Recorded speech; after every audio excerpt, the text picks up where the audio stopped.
بص حضرتك، هو البوستر ما يشجعش، الاسم ما يشجعش، ممكن ما تكونش سمعت عنه قبل كده. امال بنتكلم عنه ليه؟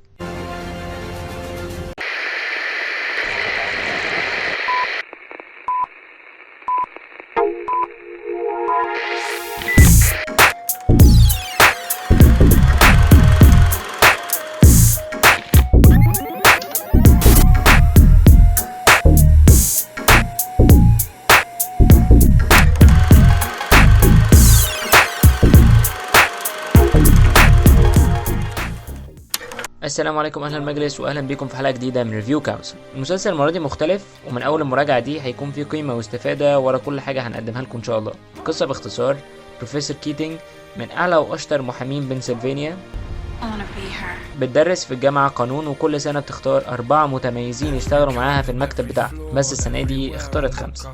طب ليه؟ المسلسل أصلا بيبدأ بجريمة قتل، وعلى مدار الحلقات بتعرف ازاي هيهربوا من جريمة القتل دي، وازاي وقعوا فيها أصلا من الأول. ومش بس كده، هل هيقتلوا تاني عشان يداروا الأولاني؟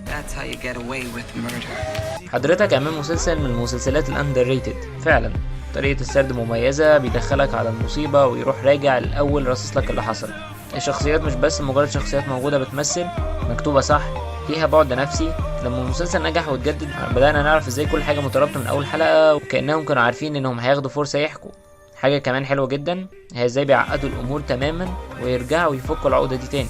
ما هو مش هيكملوا 6 مواسم في السجن.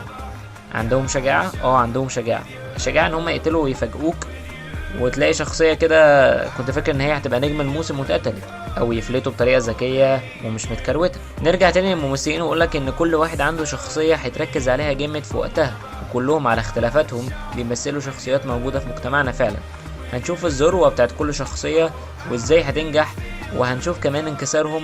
ونهاية المسلسل كانت في رأيي حلوة جدا، لكن زي ايه نهاية، ظلمت شخصيات كتير. المسلسل من انتاج ABC، قناة انتاجها مصروف عليه، وخرجت لنا حاجات زي المسلسل المشهور جدا جريز اناتومي، ومسلسل عبقري زي ذا جود دكتور. واصلا المسلسل ده يعتبر كمان من احسن انتاجاتها، بس احقاقا للحق في حاجات كانوا بيسرحوا فيها ويعقدوها زيادة.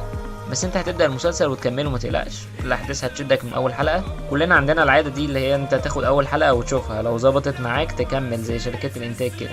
المسلسل ده حلو من اول حلقة، لا تقلق. طيب نيجي بقى للقيمة او الاستفادة اللي احنا قلنا عليها في الاول وفي الاخر. المسلسل ده مرتبط جدا بالقانون، هتاخد نبذة كبيرة عن القانون في امريكا، القانون ماشي ازاي، وهيبقى قدامك فرصة تتفرج على ممثلة عظيمة وكاريزما عالية زي فايولا ديفيس، اللي شفتها قبل كده في سويسايد سكواد بدور اماندا وولر.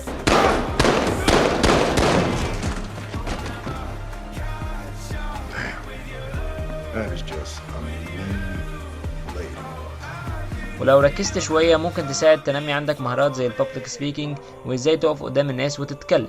هتاخد فكرة اكتر عن قضايا العنصرية الموجودة هناك. زي ما احنا عارفين، فايولا ديفيز البطلة من اصحاب البشرة السمراء، وفي برضو ممثلين تانيين من اصحاب البشرة السمراء، وهنشوف ازاي هم نظرتهم وصلت دلوقتي في القرن ال21 للحاجات زي دي، وازاي لسه بيستغلوها كحجة يدافعوا بيها عن حاجات معينة. كمان انت تاخد فكرة عن الحالة الاجتماعية بتاعت الولايات المتحدة في الوقت اللي احنا فيه ده، خاصة في العقد الاخير. وما تنساش كل فيلم او مسلسل هو رصيد زيادة وداعم لمستواك في الانجليش، فدايما حاول تركز وتستفيد. في النهاية المسلسل ممتع وحلو، بس ما تضيعش وقتك في حاجة من غير ما تستفيد منها كويس.